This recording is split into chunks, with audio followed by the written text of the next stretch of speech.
Bassano piange uno dei suoi figli più illustri e si prepara a dare l'addio a Pietro Fabris, i cui funerali si terranno mercoledì alle 15 nella chiesa di San Francesco. Nel frattempo la città osserverà il lutto proprio nel pomeriggio della cerimonia funebre, ma l'eco della scomparsa di una così grande personalità è arrivata anche in Laguna. Il Consiglio regionale del Veneto ha voluto infatti tributare un omaggio a Fabris con un minuto di silenzio all'inizio della seduta odierna.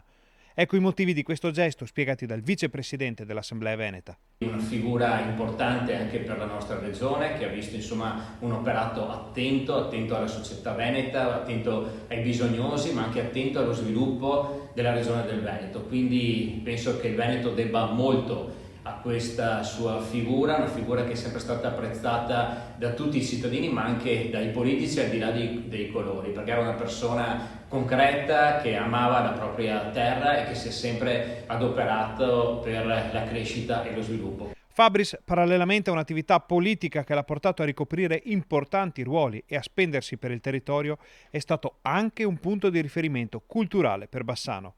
La storia della città, a conti fatti, da chi ha fatto la storia di questa città. È stato un uomo anche di grande cultura perché aveva una cultura personale formidabile, dal cinema al mondo, direi, della storia della nostra città. Infatti lui nell'80 ha fondato il Comitato Storia di Bassano del Grappa e c'è stata la prima edizione della storia della città curata da Gina Fasoli, e poi la seconda è molto importante e monumentale, che arriva fino agli anni '80, curata dal professor Nico Berti.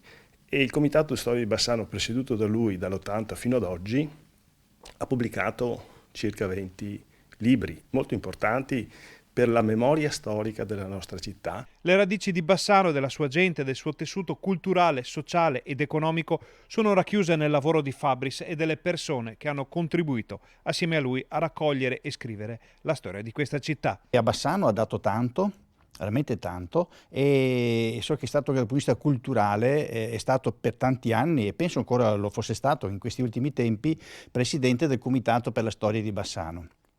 È un comitato che, insieme a lui ad altre persone, ha fatto veramente tanti libri, tante opportunità di sviluppo culturale, per cui lo dobbiamo sempre molto ringraziare, perché è uno che non si stancava mai, era sempre disponibile per tutti.